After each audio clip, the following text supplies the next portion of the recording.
Are you ready to move your toddler twins from a crib to a bed?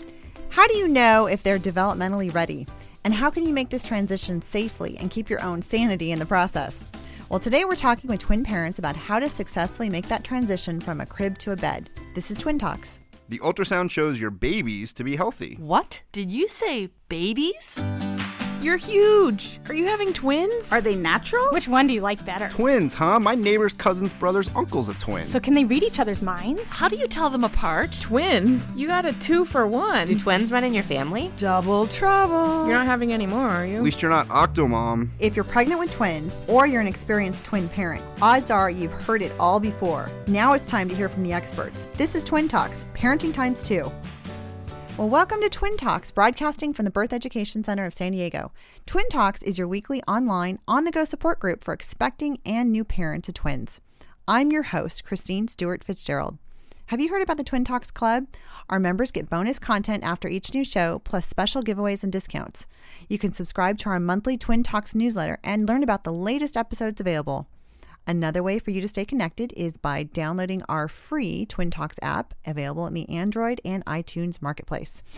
And I'm going to turn this over to Sunny, who's going to talk about our virtual panelist program. Okay, so if you guys aren't in our studio here today, but you want to participate in the conversation, there's a couple different ways you can do that. You can follow us on Facebook and Twitter. And before we record the episodes, I usually post some questions out there, trying to get you guys involved in the conversation, to get your input on the various topics that we're exploring. I'll be tweeting some stuff out as we go along with today's topic and even afterwards. So be sure to follow us on Facebook and Twitter and follow the hashtag TwinTalksVP in order to find the conversation. All right. Well, before we jump in, let's introduce ourselves. I'll start out. I'm your host, and I've got identical twin girls who are 5 years old, and I also have a singleton who is 2.5. So we're a girl household. I'm going to turn this over to Garrett in our studio today. Yeah, my name's Garrett Massey. I have 3 kids, a single, she just turned 4, and then I have the fraternal twins, and they just turned 2. Wow. All girls. All girls, too. Yep. Gosh, We're a girl family, girls too. in this room. Oh, my goodness. And Shelly on the phone. Hi, I'm Shelly. I have identical twin boys who will be 3 in July. Oh, my goodness. And I have a singleton girl who is 8 months. Woo! So Nice. a little balance there. Okay, and I have a little bit more balance for you guys. Yeah. So I have 2 singleton boys, almost 5, and a boy that just turned 3. And then I have identical twin girls who are about 18 months old. You win. Ding, ding, ding, ding, ding. What's my prize? Come on.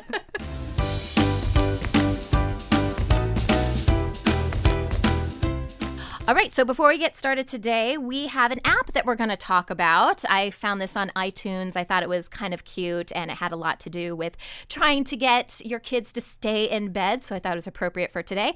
It's called Sleeposaurus Dinosaur Sleep Trainer for Kids. Okay, I know it's kind of a mouthful, but here's the idea. They can choose between these little dinosaurs, okay? And when they find, there's like 7 different dinosaurs they can choose from. And they're really cute little backgrounds and stuff like that.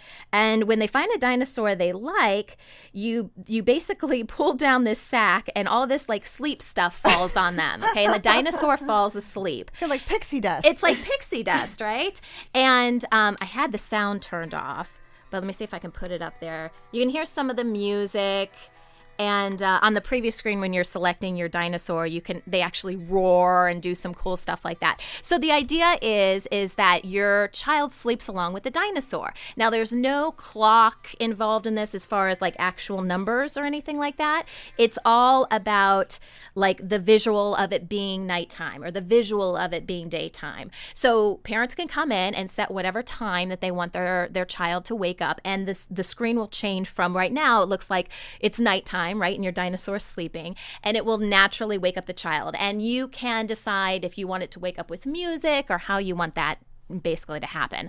It can be a night light at night too. There's a different function for that. Obviously, the more power you use, the faster your device is going to go out. So they do recommend you plug it in and also turn it on airplane mode. So if you do get a call or something like that, it's not going to wake your child up. Right. It does not need the internet though in order to work. So once it's on your phone, even if you're in a bad reception area, it doesn't matter. Well, I think I have an idea. Okay. So what do you do with your old phones? So if you have an old iPhone, you just upgrade, right? Shelly, don't you use your old phones for something too? Don't you let your kids play with the apps? Yeah, we used to. We had old phones and we used them for the boys for music.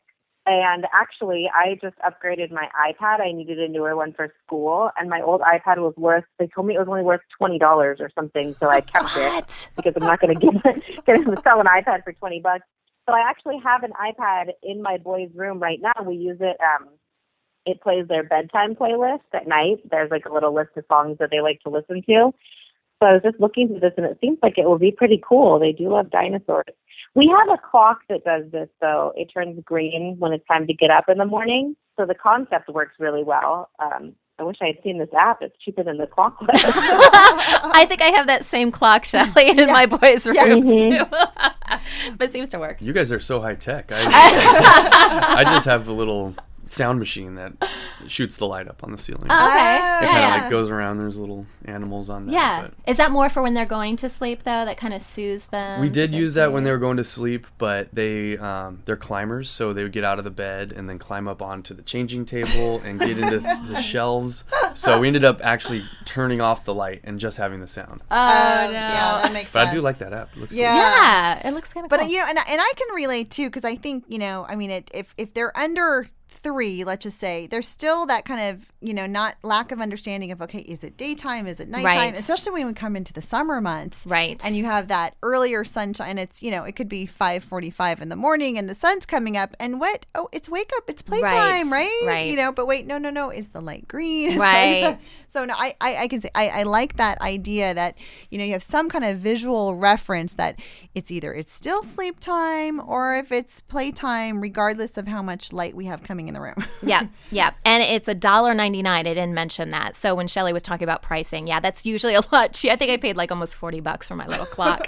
But the concept still works. So one thing that I wish that it had, and actually maybe I just don't know my iPhone that well. I know with the old iPods, you could like lock the screen. So you know what I mean? So you couldn't, no matter what button you hit, it wouldn't move from that. Does anyone know if you can do that with iPhone? Yeah, you can. You can do it, Shelly? So it's in the accessibility. Okay. If you go into, I think it's under general accessibility. Okay. Yeah, and then there's something called guided access. Okay. And so guided access will lock the iPad or the iPhone in a single app, and you set it up with a passcode, and you could do time limits too. The nice thing, though, is that when you set it up with lock it in the app, you can also turn off the screen so they can't even touch any buttons on the screen. So, like with my boys, I'll lock it in apps for them to play. But if I want to use my iPad to show a movie or like a TV show, I can just turn the whole screen capability off, and then it's just like a TV. They can't touch it or do anything with it. Oh, that is so smart. I'm so glad you said that, because I was thinking, I think my boys would try to play with it and then try to get on other games and stuff like that on the phone. But if you lock it, then they can't do that, right? Then all they see is a sleeping dinosaur. They'd have to know the passcode. Awesome. So, yeah, it works really well. Well, great. Yeah. So what do we think? Thumbs up for the app? Would you guys use it? Think I'll you try give it. it a try? Yeah. Shelly, thumbs up? Yeah, worth trying for sure. Awesome.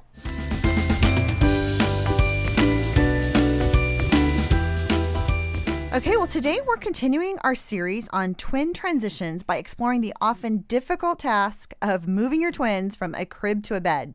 So our experts are twin parents who have tackled this challenge and have survived. So thanks for joining us, everyone. So how old were your twins when you first even, considered and thought about changing from a crib to a bed? So Garrett. So for us, the twins, they were going to be turning 2 in 3 weeks. Mm-hmm. So we have one that's a climber and one that's not. And she was climbing out and getting out of the crib and successfully. And then we were thinking, do we change it? Do we not? And And the other one, the straw that broke the camel's back was literally the other one fell out of the crib trying to do what the other one was doing so easily. And then we said, okay, well, we have to change this. Yeah. And so that's what actually prompted it. We probably would have just left it if she didn't try to fall out. But. Right. Yeah. No, and I think usually I think it is pretty common. There's a certain event that sort of triggers that thought. You're like, okay, we really have to make some kind of change. Yeah, that was it. Her falling. How about you, Shelley? Yeah, so my boys are crazy climbers, but they weren't very tall, and our cribs were pretty low down, so they hadn't figured out how to climb fully out of the crib. But I'm not very tall, and I was pregnant, and so my boys were about 19 months, and I thought, gosh, the last thing I want to do is have them figure out how to climb out and then be doing the toddler bed transition 9 months pregnant or when the baby comes home or something. So we figured we would kind of try to preempt it by doing the transition earlier. And then it made it way easier on me because it was so hard to pick up these 27-pound toddlers out of their crib in the morning. So it was really kind of just logistical for us. Yeah, for me, haven't had to do it with my twins yet. They're 18 months, and they have made no attempt Really? whatsoever to get out. I mean, the cribs are all the way down, like the lowest, the lowest level you can make it. In the past, I have had to do that with my singleton boys.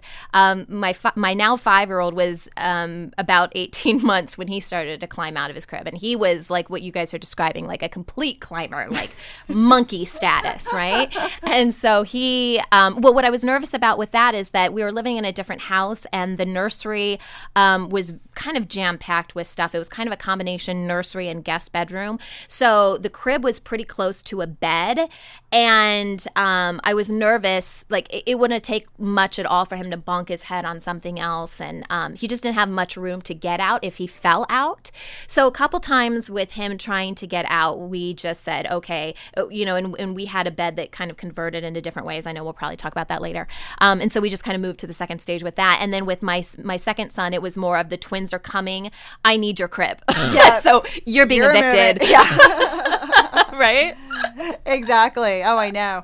Now for me, it's interesting. I guess, we had the event of sort of the thud, a couple times we're like, and we're like, hear this thud and we're like panicking, like rushing down the hallway into the room, like, what's happened? And, we got carpet, but still, and my girls are actually pretty unfazed. so they were climbing at a very early age. And I have to say, I think we actually made the transition pretty early on. They were just barely over a year old. And so I think both of them were pretty skilled at climbing up, Wow. over and beyond. And so when we had, 2 climb overs and then a couple thuds, we're like, okay, yeah, I think this is the time. I mean, and I realize, for most parents, it does happen a little bit later, but we're just like, well, I know like kind of the next step is, well, do you either, open it up to them or do you try to contain them further? And so we just felt like, okay, that next step is, I think we just need to make it more accessible. So, and I think a lot of us are here to, concerned with safety. I mean, that's kind of the big thing. If they're climbing, then something's got to happen. Did you have any other concerns about, either, climbing out or wandering or, what were your main concerns? Yeah, my kids are pretty attached to their blankets. And so when one would be starting to fall asleep, my concern was that the other one would go and bug her, take the blanket, and that concern was realized most times when we first switched them. One would be asleep, the other one would go take the blanket, then they would wake up and Lila's sleeping on my blanket, and and then they would be crying, and then they also around the same time learned how to open the doors. So they would get out of the bed and then come to the door, open the door, and then be coming out into the living room or when it was time to be sleeping during nap or during nighttime. So that was another concern, is that they just wouldn't be going to sleep. Yeah. Some more, maybe just kind of the management aspect of it. How about you, Shelley?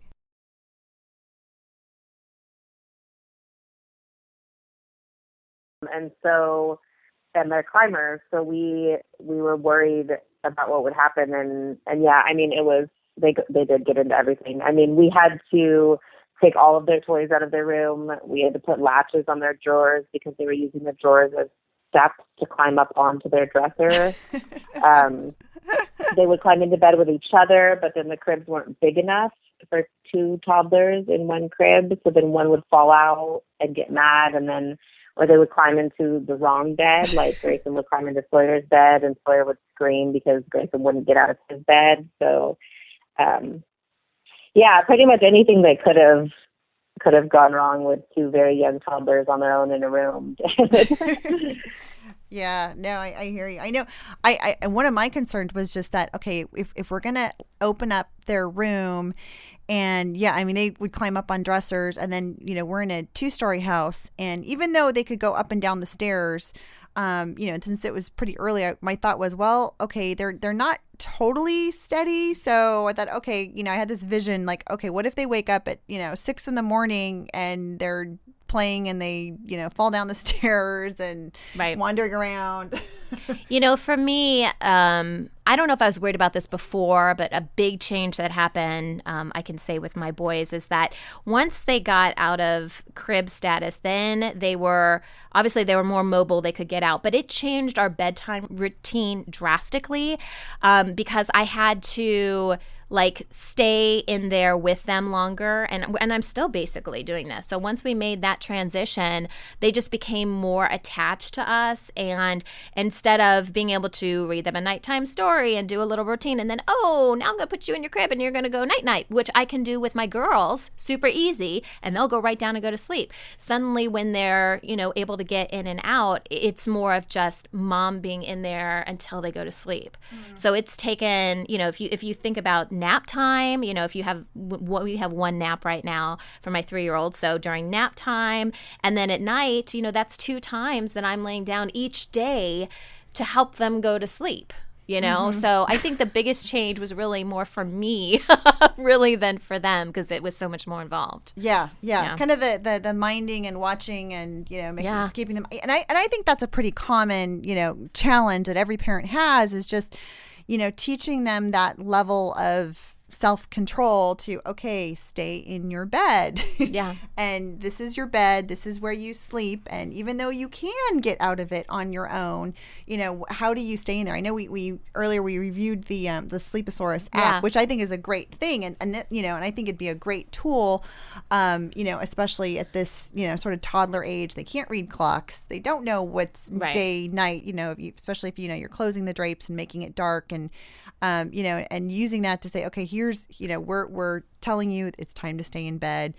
So I know that was kind of our biggest challenge, is just, you know, how long is it going to take for them to learn stay in bed and don't wander around? Yeah, those first 2 weeks are really hard because they just get out and they get into everything, and it's like newfound freedom, and they're just wild, and then they're running around. And nap time was just especially hard because they would get out. And for us, it was just about being consistent. So nap time, we go in, we do the story, we sing the song, we lay them down, and then we leave. And then they would get out, and so we would give them some time to kind of try to get it out of their system, go in, it's nap time, put them in the bed, back in the bed. And they would still get out. In that first week, they would get out and they would get into everything. We would also have to take away things. We took away their chairs, took away toys. And then eventually you give them a little bit more time, and they just start to learn.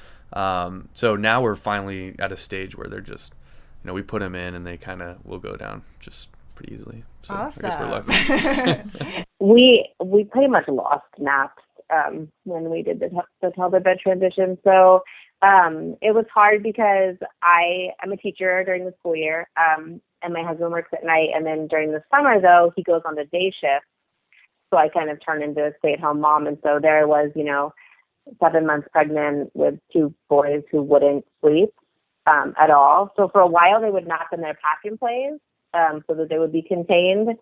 And that worked out, but then they learned how to climb out of the pack and plays pretty quickly. So, yeah, it was like if I laid down with them in the middle, then maybe a nap would happen. So what we actually did, though, was we had so many issues with their toddler beds. They actually, for 1 whole week, slept on the floor right next to each other, naps and bedtime. So we just said forget it with the toddler beds, and we actually bought a king size bed. It's from IKEA. It's a twin that converts to a king, like a trundle kind of. And we just put that in their room and took everything else out so that I could lay in the middle with one on either side of me. And they slept better together. Nighttime was a nightmare for a while. I would have to lay in there with them until they would go to sleep. But it was really just age related. They were too little to kind of get it, that they needed to stay, and they still needed me. And I'm sure, knowing the baby sister was coming didn't help. But right after she was born, we moved and we tried their own beds again. And I don't know if it was like age or they felt like big brothers, but something just clicked, and we haven't had any issues since. They each go to their own bed and they stay in their own bed, and that's that. Bedtime is much easier. They don't nap at all, but bedtime's easy. So definitely, I'm hearing, I think it's just disruptive for nap time. So I think parents just need to mentally prepare themselves that whatever routine, we've got going, it's probably not going to happen for a little while. Just know it's going to suck for a while. Like, if you know that for a few weeks they're not going to sleep, and if they're in there playing and they're quiet and they're not hurting each other, right, then that's can be restful for them. Mm-hmm. Well, we're going to take a break, and when we come back, we're going to talk about what kinds of beds and gear worked best for their twins.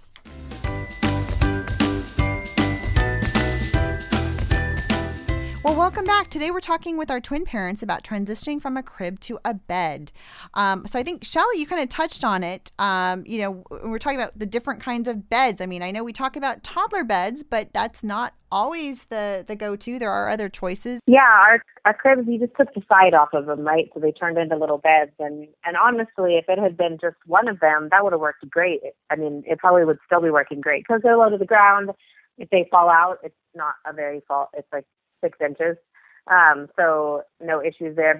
But like I said, we would end up with 2 boys in one bed or both of them on the floor because they wanted to sleep right next to each other but didn't have enough room. So, the bed we got, it's like a single that pulls out into a double, and it was plenty of room for both of them. And I think knowing that they could be next to each other or apart helps with that like transition. Plus it meant that my husband or I could lay down with them comfortably in the middle until they fell asleep or until they calmed down. And so it was really good for the transition. And then my baby Eliza was born when they were 25 months. They had just turned 2. And then we moved right around when they were 2.5, and we decided, okay, let's get them their own beds. And we put them each on a mattress on the floor to start off with. And it worked really well. And then we built their beds up a couple months ago, and it's been fine. So I think just like in terms of bed or gear, try what you have, and if that doesn't work, look for something else, Mm-hmm. Right. No, I think that's a great point too. I just, and we don't always have to go out and buy everything new because, you don't know if it's going to be working. I know, again, I got a lot of my stuff from the Twins Club from other twin moms who are, their kids are making, the transition to big bed. So I thought, well, we'll try it out. And we went with just kind of the traditional toddler beds that kind of had the little rails on the side, and the toddler beds are the same size as a crib, so we could continue using the same, crib mattresses and the, bedding and that sort of thing. We had these super cute Pottery Barn cribs that we just loved, but we didn't buy the conversion kit at the same time.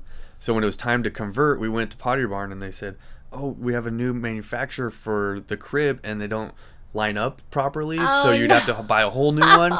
So we were just devastated because we had saved for so long to buy those awesome cribs.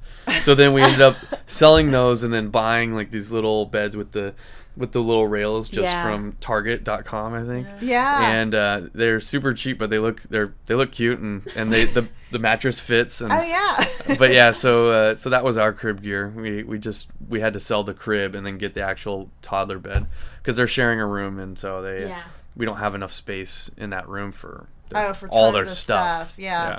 And I think you raise a good point too. Sometimes when I think a lot of new parents are shopping for cribs, in anticipating their baby's arrival, and there's just so many different choices, and there's these cribs, there's the 3-in-1 and the 4-in-1, and it can convert. I still don't know the difference between a 3-in-1 and 4-in-1. I've been online like a million times going, what is this extra step?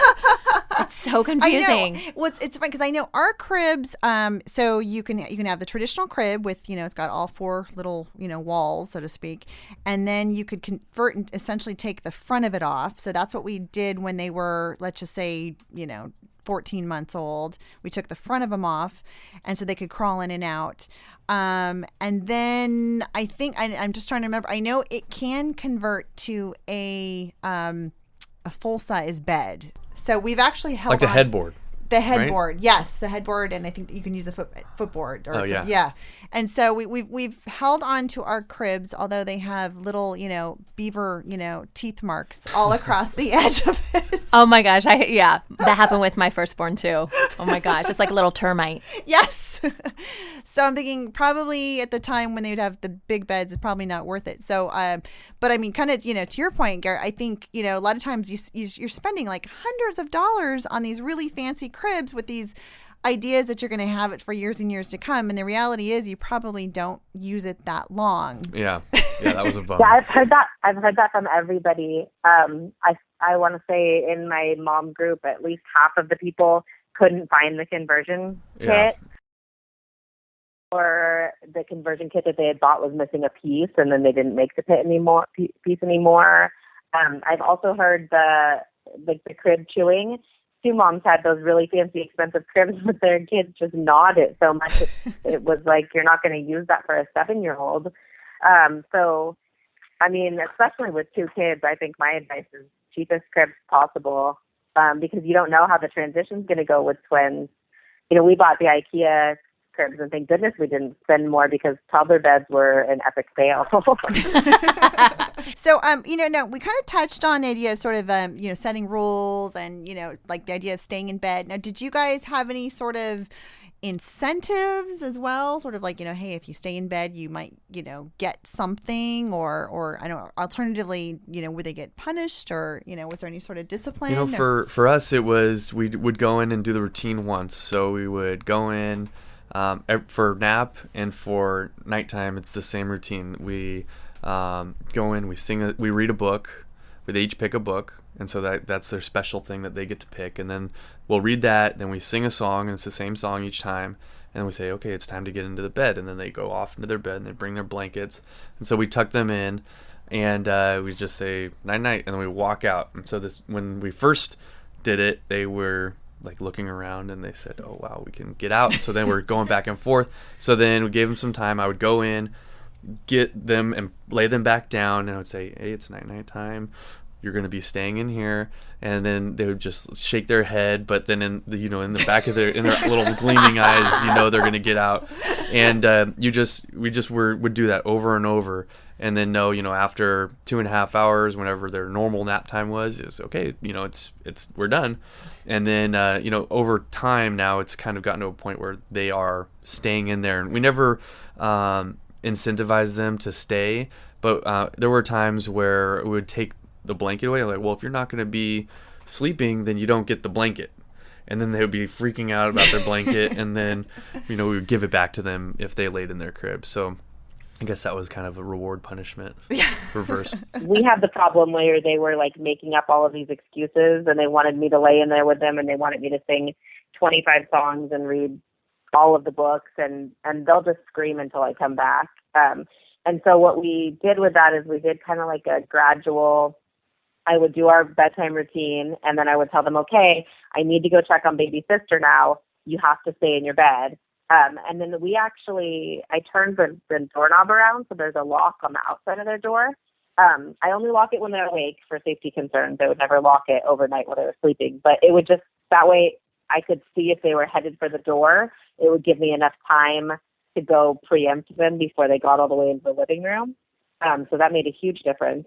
And so I would say, okay, I'm going to go check on your baby sister. I'll be right back. And then I would come right back. And then I would make up another task that took longer. Like, okay, now I have to shower, but I'll come back and check on you. And just gradually like making up these tasks that took longer and longer. And once they realized that I was coming back to check on them, a lot of times they would just fall asleep while they were waiting for me. So that turned out to be really successful. And then we were having them waking up really, really early in the morning and coming in and waking us up, or going in and waking their sister up. So that's when we went to the alarm clock. And and they're not allowed out of bed until it turns green. If they need something, they can ask for it because we still have a monitor. So if they wet the bed, or if they have to pee, or they're hungry or whatever, so they can ask and I'll go in. But for the most part, they're from bedtime till morning, they stay in their own beds. And it's really cute. They'll even ask each other, like, if they want to sleep in the same bed, Grayson will ask, like, Sawyer, can I sleep in your bed tonight? And Sawyer will be like, oh, sure. And then, like, I'll see them on the monitor, like, passed out in the same bed. So, Aww, that's cute. I must be mean because I keep the door closed, and especially those first couple weeks, you just know it's going to be hard. And so we also did the same thing. We flipped the lock. Yep.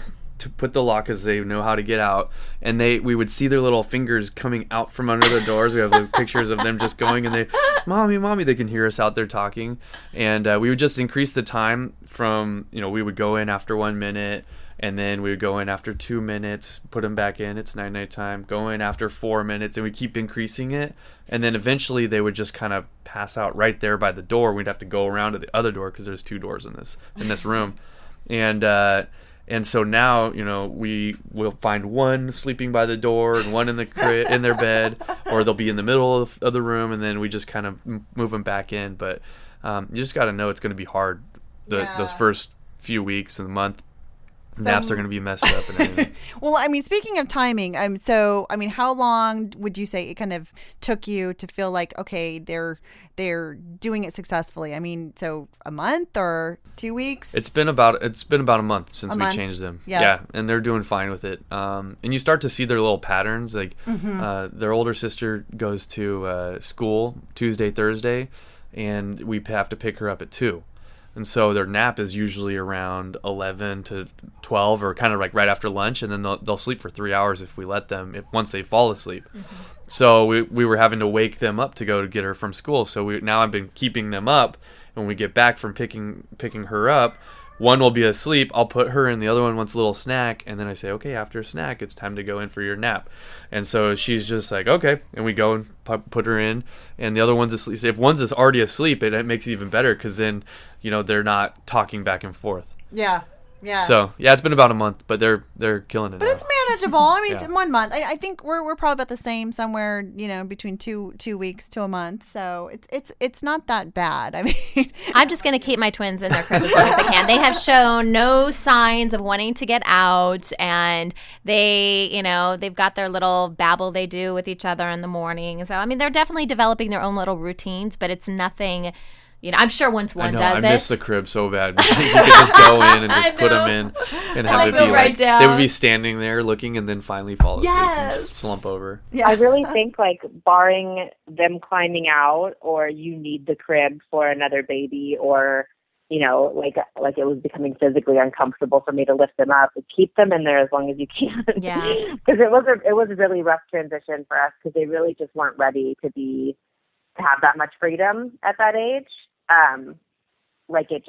If we had I think it would have been a lot more successful if we had transitioned them closer to 2, but with a baby that was due 3 weeks after their second birthday, that just didn't seem like it would have been realistic for any of us. Well, we're going to wrap up, and I just want to say, hey, thank you to everyone here for joining us today. Be sure to visit our episode page on our website for some additional resources on this topic. Now, this conversation continues for members of our Twin Talks Club. After the show, our twin parents are going to talk about how they decided that they were ready for the transition and how parents can prepare themselves. For more information about the Twin Talks Club, visit our website, newmommymedia.com. Hey, Twin Talks. It's time for a special segment on the show we like to call Special Twin Moments. And we found today's story actually over on the Facebook page for Multiples of America. If you guys haven't joined that Facebook page, please do. It's a great way to connect with other parents of twins and multiples. A lot of great stories are shared on that Facebook page. And this one comes from Amanda of Tennessee. And she writes, there are so many. However, the first moment made me realize how special twins are. Connor and Carson had an unequal share of the placenta, and it had actually failed, which they didn't find out until delivery. Carson ended up going to the NICU immediately after delivery and staying 11 days due to blood sugar dips and jaundice primarily. On day 9, it occurred to me that seeing his identical twin, Connor, might help him. I begged the hospital to let me take Connor in, and they agreed. When I got there, I took Carson out from under the lights and wrapped both he and Connor in a blanket together so they were touching. I just held them like that for at least an hour. From that moment on, Carson's blood sugar stabilized, his Billy levels went down to normal, and the jumps in his heart rate stopped. They called us the next day to let us know that they would be releasing him the following morning. I will always remember being in awe of the fact that it was obvious all Carson had needed was to be with his brother. They'll be 2 years old tomorrow and are still completely inseparable. Oh, I just love this story. Did anyone else get chills? I totally got chills with this. So, Amanda, thank you so much for writing this in. It's such a great story. If you guys have a special twin moment you want to share with all of our listeners, you can call our voicemail at 619-866-4775 and leave us a message, and we'll include your story on a future episode. Well, that wraps up our show for today. We appreciate you listening to Twin Talks. Don't forget to check out our sister show, Preggy Pals, for expecting parents, our show, The Boob Group, for moms who breastfeed their babies, and Parent Savers, your parenting resource on the go. This is Twin Talks, Parenting Times 2. This has been a New Mommy Media production. The information and material contained in this episode are presented for educational purposes only. Statements and opinions expressed in this episode are not necessarily those of New Mommy Media and should not be considered facts. While such information and materials are believed to be accurate, it is not intended to replace or substitute for professional medical advice or care, and should not be used for diagnosing or treating healthcare problem or disease or prescribing any medication. If you have questions or concerns regarding your physical or mental health or the health of your baby, please seek assistance from a qualified healthcare provider. New Mommy Media is expanding our lineup of shows for new and expecting parents. If you have an idea for a new series, or if you're a business or organization interested in joining our network of shows through a co-branded podcast, visit newmommymedia.com. Hey mamas, don't forget to check out Mighty Moms. It's our online community built for new moms just like you.